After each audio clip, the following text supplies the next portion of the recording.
Toto je tisícročná rituálna mágia. Slovania delili rok len na dve časti. Smrť v zime a život v lete. Oblievačka mala tento prechod urýchliť. Nešlo o hru, ale o transfer energie. Mrazivá voda mala z dievčat vyhnať uschnutie a rituálne ich nakopnúť k životu. Fungovalo to ako rímske luperkálie, kde sa cez dotyk prúta prebúdzala plodnosť. Vrba je prvý strom, ktorý sa na jar prebúdza.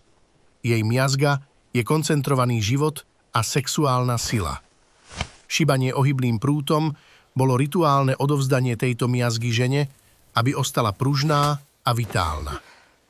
Odmenou bola písanka, uvarené vajce ako symbol hotového života.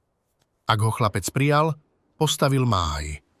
Odkôrnený kmeň, prenikajúci cez veniec, jasnejší symbol plodivého spojenia príroda nevymyslela. Všetko končilo na poli.